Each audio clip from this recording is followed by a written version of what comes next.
réorganisation de l'UDPS, Étienne Longondo monte toujours au créneau depuis 4 ou 5 jours déjà qu'Étienne Longondo dénonce la gestion calamiteuse, selon lui, d'Augustin Kabouya au sein de l'UDPS. On en parle dans cette émission parce qu'il se dessine 2 UDPS actuellement. Il y a Étienne qui a ses combattants qui sont avec lui un peu partout. Il y a également le secrétaire général, qui est jusque-là secrétaire général, Augustin Kabouya, au siège de l'UDPS avec ses combattants. Alors, qu'a dit le chef de l'État? Parce que c'est lui l'arbitre. C'est lui qui a le dernier mot. Mais jusque-là, il ne s'est toujours pas prononcé. Après, c'est sûr, on revient à vous.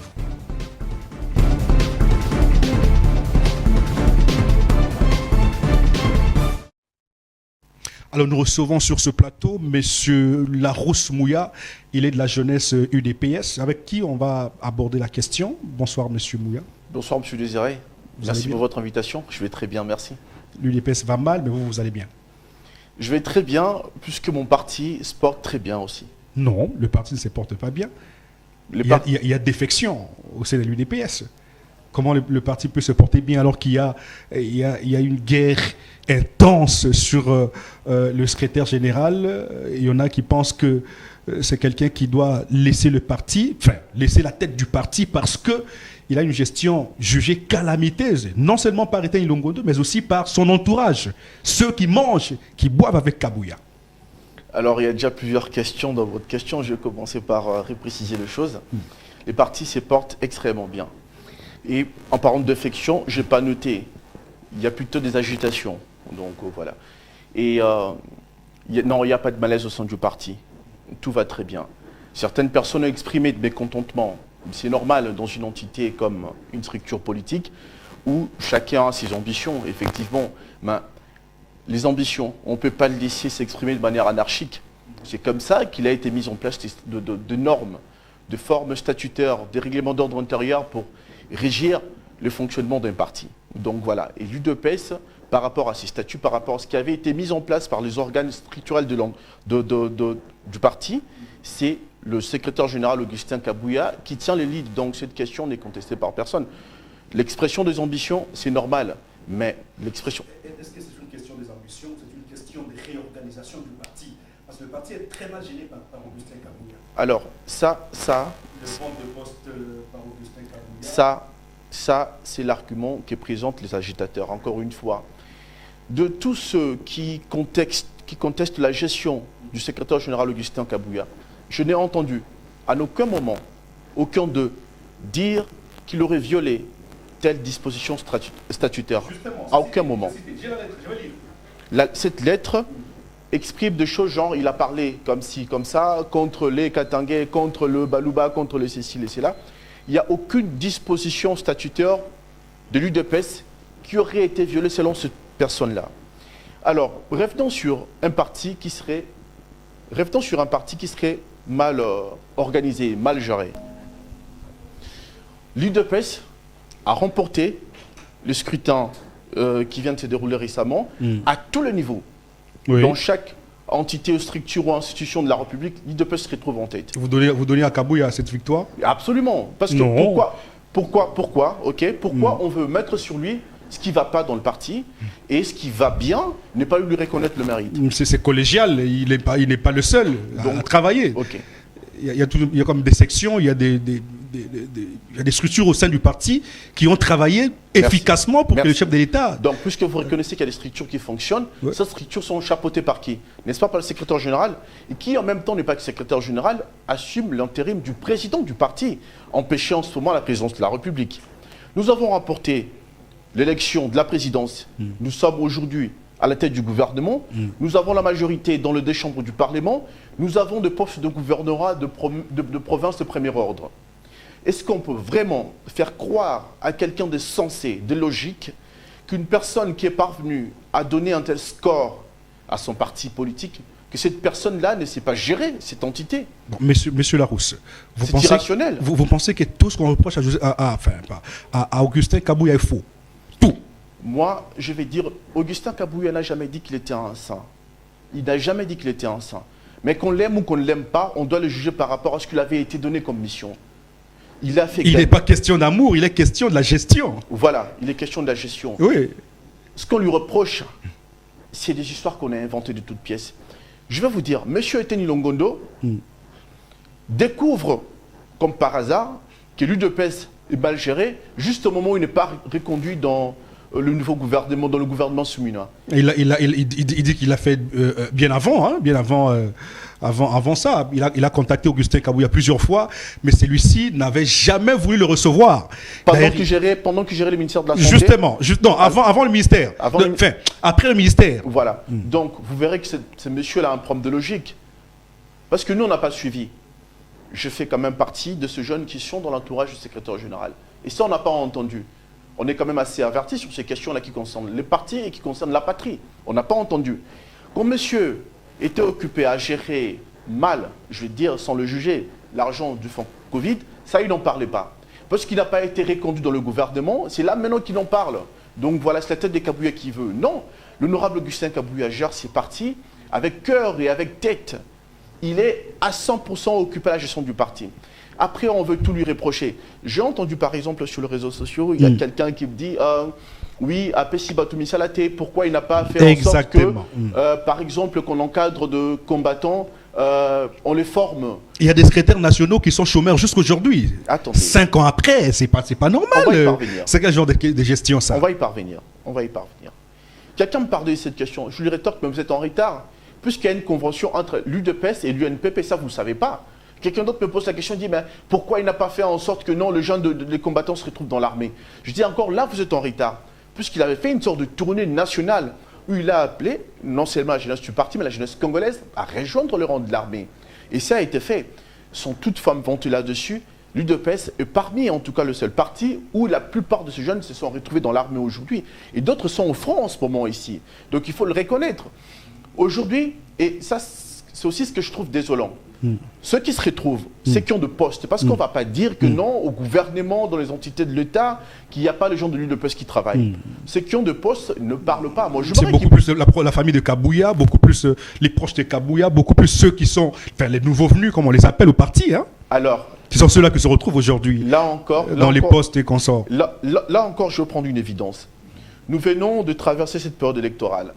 On a vu tout le nom de députés, des candidats par-ci, par-là. Donc tous ces noms que vous lisez dans des banderoles et tout le tralali, est-ce qu'il n'y avait que de noms de gens de la famille de Kabouya? Non. Il y avait des gens de par-ci et de partout. Donc voilà. La plupart. Mais c'est du grand n'importe quoi. Les recensés, nous avons les parlements qui est là. J'ai suivi religieusement M. Eteni Longondo sur Top Congo. Il expliquait que si Kabouya était un excellent manager, nous aurions eu 300 députés dans cette assemblée. Moi, je dis, et un journaliste de Top Congo lui répond, me dit, mais non, monsieur, par rapport à la loi telle que définie, par rapport au seuil de représentativité, c'est impossible d'avoir un parlement aussi monolithique. Donc ce monsieur-là fait des revendications qu'il ne maîtrise même pas, sur des matières qu'il ne maîtrise même pas. Lui, en député de son État, comprenez la qualité de personnes qui reprochent à quelqu'un qui fait un travail de grande qualité, comprenez leur qualité. Je voudrais lire quelques points. Il faut citer quelques points énumérés ici par Eteni Longondo. Les principaux problèmes observés relatifs à la mégestion du parti portent sur 1. Le comportement déploré par la plupart des membres du parti. 2. Institutionnalisation d'un système de gestion personnalisé du parti. 3. Le manque de planification et d'anticipation au sein du parti. 4. Le manque d'accompagnement opérationnel de structures de base du parti. Et 5. Le clientélisme et manque de collaboration. 6. Guéguerre des positionnements entre les membres du parti. Et enfin, la faible mobilisation de ressources pour le bon fonctionnement du parti. Dans tout ça, dans tout ce qui est cité ici, qu'est-ce qui est... Citez-moi 2 points qui sont vrais et 2 points qui sont faux. Tout à l'heure, quand je parlais, vous avez dit, quand je parlais du succès réalisé par l'honorable Augustin Kabouya, vous m'avez rétorqué qu'il y avait une gestion collégiale. Oui. Et là, il parle de la gestion centralisée. Vous voyez qu'il y a une dichotomie. Vous voyez qu'il y a des choses qui ne vont pas dans le sens de la vérité. La question est que si M. Eteni Longondo avait été retenu dans ses gouvernements, il ne parlerait pas dans ces sens-là. tous ceux qui gravitent autour du secrétaire général savent les courbettes qu'il a fait au secrétaire général pour se retrouver dans ces gouvernements. Parce qu'il y a certaines choses qu'on ne peut pas dire sur la place publique. Et les attaques que ce monsieur porte contre le secrétaire général, il les porte directement sur la personne du chef de l'État. Il essaie. Mais il défend le chef de l'État. Partout où il passe, nous l'avons reçu ici, il défendait le chef de l'État. C'est la politique. Encore une fois, il n'y a pas plus tard qu'hier, le chef de l'État était avec le secrétaire général Augustin Kabouya. Si vous ne savez pas, je vous informe. Ils ont parlé, le chef de l'État est dans le sens du texte fondateur du parti. Donc, il soutient le secrétaire général. La question, c'est... Mais il ne le dit pas.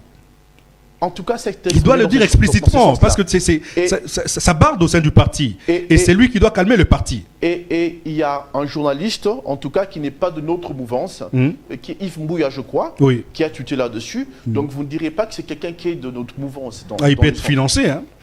En tout cas, suivez tout ce qu'il y a comme diatribe, tout ce qu'il poste dans ces sens ici, de l'attaque le secrétaire général. Et effectivement, ils ont été câblés pour savoir que le chef de l'État est dans le sens du texte fondateur du parti. Donc, ce que moi je regrette, ce sont des combattants qui ont été entraînés dans cette forme de machination. Monsieur Djeko Béa et consorts.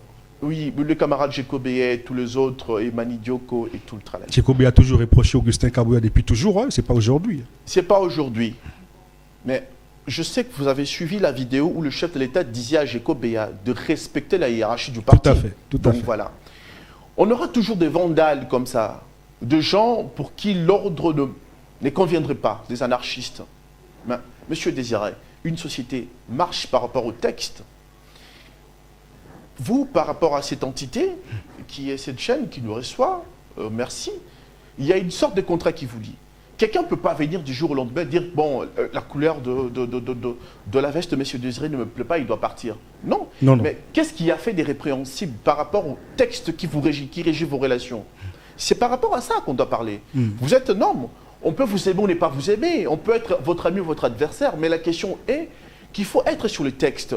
Donc c'est une question centrale de principe qui fonde notre société, la vie dans notre société. Nous sommes dans une république, et forcément républicain. Il faut respecter les institutions, et quand on respecte les institutions, on respecte les textes qui les fondent. C'est ça. Donc c'est pas... Vous, à votre niveau, qu'est-ce que vous pouvez reprocher à Kabouya en rapport avec sa gestion? En tout cas, moi, dans mon niveau... Il n'est tout de même pas parfait. Non, il n'a jamais dit d'ailleurs. Il n'a jamais dit qu'il était parfait. Alors, que reprochez-vous à Kabouya? Je pense même qu'il a été trop large envers certaines personnes qui n'ont pas été reconnaissantes par rapport à ce qu'il a fait pour lui. Par exemple, retrouver le nom de certaines personnes qui sont mandataires dans nos institutions publiques, qui ont été recommandées par le secrétaire général. Et cela lui est reconnu par les textes fondateurs de notre parti, qui sont allés signer contre lui, dire que nous lui retirions notre confiance. Oui. Enfin, c'est une aberration. C'est un peu comme si un ministre disait que moi je retire ma confiance à la première ministre. Les secrétaires nationaux. Folie. Voilà. Les secrétaires nationaux. Voilà, c'est une aberration. Ça ne peut pas. C'est au supérieur de retirer sa confiance à quelqu'un qui l'a nommé, qui l'a aidé à établir. Donc, nous sommes dans une forme d'anarchie généralisée et des personnes conduites par une sorte d'organisation sans tête. Mais plus que la tête de cette machination est ailleurs. M. Etienne Longondo spécifiquement sait d'où vient cette machination. Mais ce que moi je regrette, certains camarades qui sont influencés derrière M. Etienne Longondo. C'est un peu ça la vérité qu'il faut dire. Voilà. C'est qu'on reproche à Kabouya, c'est aussi l'orgueil imbu de lui-même. Il se prend pour un dieu. Quand vous parlez à Kabouya, vous sentez de l'autorité, vous sentez l'orgueil dans son parler, dans son regard. Vous sentez que c'est quelqu'un qui ne vous considère même pas. Ça veut dire qu'il peut vous appeler une matinée pour une matinée politique. Il fixe cette matinée très souvent à 14h. Lui va débarquer à 18h, 17h. Je retrouve là les éléments de langage de M. Etienne Longondo. Monsieur Désiré, je vous dis... Non, mais j'assiste aussi à des matinées politiques. Hein. Vous avez assisté à des matinées politiques. Est-ce que vous avez assisté... Il arrive très souvent à 17h. Est-ce que vous avez assisté aussi à des séances de travail avec le secrétaire général comme ça? Vous trouverez que c'est un monsieur qui est resté camarade dans le sens politique du militantisme, avec ceux avec qui il a milité. Il a été combattant à l'époque où ils allaient jeter des tracts pour militer contre la dictature dans ce pays. quand on parle de son autoritarisme, moi je ne sais pas de quoi ils veulent parler, mais de son autorité, oui, et ça on le veut même pour un manager. Pour tout manager, il faut qu'il y ait de l'autorité. Mais c'est pas exagérant. Absolument pas, il n'a pas exagéré. Absolument pas. Vous trouverez ce genre de propos auprès de personnes qui ne se sont pas retrouvées. C'est ça. Mais moi, ce que je déplore, on a fait campagne pour un programme auquel nous croyons fermement. Le secrétaire général, moi je l'ai vu, comment est-ce qu'il se battait comme un diable pour battre campagne aux côtés du chef de l'État. On a fait campagne pour le programme du chef de l'État. Et le gouvernement a été installé. Après tout ce qu'on a eu comme temps pour attendre, tout cette latence est passée, le gouvernement a été installé. C'est le moment de mettre en place, de mettre en pratique plutôt le programme pour lequel nous avons battu campagne. Ce n'est pas le moment de nous diviser. Donc il faut être tellement désorganisé dans sa tête pour se dire que c'est le moment où il fallait mettre du désordre dans le parti. Même si tout va mal. Tout ne va pas mal. Ce sont des personnes qui ne se sont pas retrouvées. C'est ça la vérité. Donc si tout allait mal, le chef de l'État, bien qu'occupé, il aurait quand même tranché dans le sens de l'ordre. Mais il ne parle jamais, lui. Mais quand vous évoquez le chef de l'État, ça veut dire qu'il ne parle jamais. Il parle jamais. Je vous ai informé. Sur la question actuelle, celui qui peut mettre de l'ordre, c'est le chef de l'État. Mais il est silencieux sur la question. Je vous ai informé. Vous avez dit qu'il a reçu Augustin Kabouya avant-hier. Absolument, absolument. Mais qu'est-ce qu'il a dit? La question est que, en politique, la communication se passe de plusieurs manières. Comme vous le savez, on dit une image vaut plus que 1000 discours. Donc voilà, ils se sont parlé, et le chef de l'État est dans le sens du texte fondateur du parti. Donc ce n'est pas un mouvement d'agitation qui va faire partir un secrétaire général. Voilà. Si cela a été fait, ça serait, comment dire, une jurisprudence sans précédent. Que du jour au lendemain, un secrétaire général peut partir parce qu'il y a un groupe de gens qui a décidé qu'il doit partir. Non, il faut respecter les textes. Puisque nous sommes démocrates, commençons par faire régner la démocratie et le respect des textes dans nos partis politiques. C'est comme ça qu'on parviendra aussi à faire respecter les textes au niveau national. Et c'est ça. Donc, les débats n'existent même pas. Le secrétaire général, il est profondément engagé dans la gestion du parti, dans laquelle il s'échine matin, midi et soir. Sur cette agitation, c'est un feu de paille. Et très vite, ça va s'étouffer. Voilà, la nation va continuer. Et il va demeurer. Bien sûr, il demeure. Pas, il va demeurer, il demeure. Il continue à gérer la nation, à faire son travail de secrétaire général et à assumer l'intérim du président de l'UDPS. Voilà. Mais il n'est pas là pour mourir là. Il partira. Mais il doit savoir qu'il partira. Aucun de nous n'est éternel. Justement. Il viendra un temps où il sera question de faire autre chose. Il n'a jamais dit qu'il était éternel. Donc voilà, il sait que c'est un mandat, il est là pour un temps, il remplit profondément la mission qui lui est donnée, alors qu'on lui laisse le temps de faire ce qu'il a à faire. Nous étions dans cette campagne qui était une période absolument très animée. On a vu l'énergie qu'il a déployée.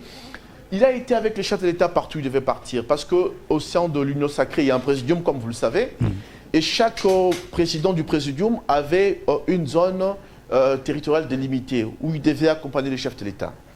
Le secrétaire général a fait la zone de Kasaï et tout qui était consacré, qui lui avait été consacré. On arrive au Bandundu, par exemple. Il s'arrête, puisque c'est plus sa zone. C'est le président Bosso qui devait accompagner le chef de l'État. Oui. Le même qui aujourd'hui critique le secrétaire général de ne pas bien diriger le parti. Bon, ils vont s'exclamer. Ils se laissent marcher sur le pied. Il aurait dû accompagner le chef de l'État partout. C'est des personnes que si vous laissez faire, les désordres qu'ils veulent introduire au sein du parti, ils vont l'introduire jusqu'au sein de l'Union Sacrée. Et ça, il est hors de question. Puisque les conséquences seront si cataclysmiques que plus personne ne pourra maîtriser quoi que ce soit. Donc, c'est à eux de revenir sur le chemin de l'ordre, sur le chemin de texte du parti. Sinon, chacun décidera de ce qu'il en est question. Mais le secrétaire général, il demeure, il n'a jamais bougé, il demeure dans ses fonctions. Vous reconnaissez tout de même qu'il y a du désordre à l'UDPS depuis toujours. Hein. Vous vous comportez comme si vous étiez à l'opposition. Pourtant, vous avez le pouvoir aujourd'hui. C'est une entité politique. Comme toute entité politique, les idées s'expriment de plusieurs manières. Et quand vous êtes dans une entité où c'est la guerre des idées, normalement, il y a toujours des C'est une guerre des idées ou c'est une guerre vraiment des postes? Non, guerre des idées. Et puis derrière, vous savez, il y a des gens qui cherchent des postes, mais aussi la guerre des idées. Et dans une entité politique comme celle-là, où il y a des guerres des idées, où il y a des gens qui ont des intérêts égoïstes, effectivement, il peut y avoir des frictions. Mais ces frictions doivent être gérées par quoi? Les textes fondateurs. Donc voilà, c'est comme ça que nous sommes derrière le texte fondateur. Très bien. Avant qu'on ne prenne l'autre thématique, adressez-vous à l'UDPS et Kabouya et Etei Longondo. Vous avez 1 minute. Alors, je vais commencer par préciser qu'il n'y a pas deux UDPS. Je sais qu'il y a une seule UDPS Tshisekedi. Alors, si Etienne Longondo, si ça lui prend à ce monsieur de vouloir créer son parti UDPS, enfin, il est son propre procureur. L'histoire jugera. Mais cela ne bougera rien au parti. Parce que tout le monde sait dans quelles conditions il a été débarqué du gouvernement. Tout le monde sait que ce n'est pas un gestionnaire derrière qui il faut se ranger. Donc voilà. Et au reste des militants du parti, enfin, le mot d'ordre, tout le monde sait. On est derrière le secrétaire général et ça n'a jamais changé. Le chef de l'État l'accompagne et toutes les structures du parti sont avec lui. Donc la question ne se pose même pas. L'UDPS continue sa bonne marche vers le progrès social. Donc voilà. Très bien. Alors on va prendre les 100 jours du gouvernement souminois, mais je voudrais tout de même qu'on revienne un tout petit peu sur la question de l'Est, parce que, bon, même si on nous a interdit, le CESAC nous a interdit d'en parler, mais on ne laissera pas la question, parce que nous sommes passionnés de la RDC. Vous avez suivi l'allocution de Kofi Olomide, qui est un grand musicien que nous respectons tous. Oui, j'ai suivi sa déclaration. Kofi pense qu'il n'existait pas de guerre en RDC. C'est plutôt la RDC qui est giflée par le Rwanda. La RDC est tapée par le Rwanda comme un petit enfant. Mais parler de la guerre, selon Kofi, c'est chimérique. Vous êtes d'avis avec lui ? Alors c'est une question assez difficile, mais sur le propos qu'il a tenu, moi je n'étais pas d'accord. Je ne suis pas d'accord puisque je connais la réalité. J'ai certains amis qui sont au front et de la famille aussi, qui sont sur le champ sanglant en contact avec l'ennemi direct. Je condamne ces propos et ça peut déstabiliser la population, certaines personnes qui écoutent. Et je comprends effectivement qu'il soit convoqué à la CESAC. Mais en même temps, il faut rééquilibrer les choses. Puisque c'est M. Christian Losembe qui dirige la CESAC qui a interdit, voilà, qui a interdit aussi à la presse d'en parler. À la presse d'en parler. Oui. Bon, une information, il faut la canaliser. Bon, je crois, sur une question aussi cruciale que l'agression rwandaise, c'est mon jugement. On ne peut pas interdire à la presse d'une nation agressée de parler d'une agression dont la nation est victime. Pour moi, je parle avec la blessure que je porte au fond de mon cœur par rapport à cette agression. Par rapport à cette agression, je voulais dire, pour moi, c'est déplorable profondément. Il a dit que le journaliste, avant d'en parler, ils doivent contacter les experts. Oui. Il n'a pas indiqué lesquels experts. On ne connaît qui est. Voilà. Et même les experts sont dans un climat où ils veulent justement. On ne connaît pas qui est expert et qui ne l'est pas. Monsieur Losembe doit canaliser la communication autour de cette question. Parce que si deux personnes comme Kofi Olomide qui s'est exprimé comme il a exprimé, moi je ne les condamne pas directement, je condamne ses propos. Puisqu'il pense, s'il a dit... il y a de la vérité dans ses propos. Non, c'est pas vrai ce qu'il a dit. C'est pas vrai ce qu'il a dit. Je veux revenir là-dessus. Puisqu'il pense ce qu'il a dit, puisque certains d'entre nous, Congolais, le pensent aussi. Pourquoi ils le pensent ? Puisqu'il y a une forme d'absence, je peux dire totale, de la communication assez efficace sur cette question. Monsieur Désiré, nous remportons de victoires terribles à l'Est. Les M23 étaient habitués à danser dans Goma comme ils voulaient. Ça fait plus de 2 ans depuis qu'ils ont lancé leur offensive. Quelle est l'étendue du territoire national qu'ils contrôlent? Même pas 10%. De quoi est-ce qu'on parle? Effectivement qu'il y a des poches de résistance de ces gens-là, mais ils sont décimés comme pas possible. Ils ont Bunagana jusqu'à aujourd'hui. Je vais y revenir. Il y a plusieurs années déjà. Je vais y revenir.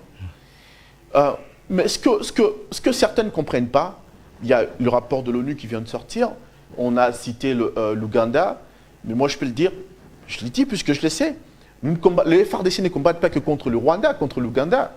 Il y a plusieurs pays qui sont derrière. Donc voilà, les avertis les savent. Ce que M. Bosembe doit faire, et c'est crucial, moi je vous demande de le faire. Je parle à M. Bosembe, je parle à M. Patrick Mouya, je parle à la communication de nos forces armées de la République, qui puissent mettre en place une sorte de comité spécifique. Comme nous définissons, nous sommes quand même une nation des intelligences sur la question de la défense. Nous avons une vieille tradition militaire, nous avons combattu à belle lurette depuis bien longtemps, dans de grandes batailles qui se sont développées dans l'histoire du monde. Qu'on nous mette en place une sorte de fourchette d'experts qui seront habilités à aller parler auprès des bateaux. et qu'on puisse donner leur contact auprès des journalistes Justement. pour communiquer sur cette question. Ça va nous faciliter à les inviter, à les appeler à tout Absolument. moment. C'est une question très importante, puisqu'il y a des parents en ce moment qui ont leurs enfants qui sont au front. Il y a des femmes en ce moment. Il y a des mariés en ce moment. Il y a des enfants qui ont des parents qui sont au front. On ne peut pas dire aux gens, motus bouche cousue, on n'en parle pas. Nous habitons cette blessure depuis plus de 30 ans. C'est une question très grave. Et cette décision, absolument, ça nous touche tous, au plus haut point. Une bonne partie du voyage qu'a effectué le chef de l'État, c'est autour de cette question. Une bonne partie des finances de la République vont sur cette question-là. Donc, on ne peut pas dire on ne communique pas là-dessus. C'est comme, il y a une dichotomie autour de ça. Donc moi, je demande à M. Bossembe de prendre intelligence avec la communication du gouvernement, avec la communication de l'armée, pour pouvoir mettre en place une sorte d'entité qui va communiquer efficacement autour de ça avec les journalistes de la nation. Donc voilà. Et pour le reste, je crois que l'État, parce que Kofi Olomide avait même été convoqué par la justice de la République, il est en Afrique du Sud, voilà. Ah ouais, voilà. Oui, j'espère que ça ne sera pas grave et il s'en sortira très rapidement. Voilà.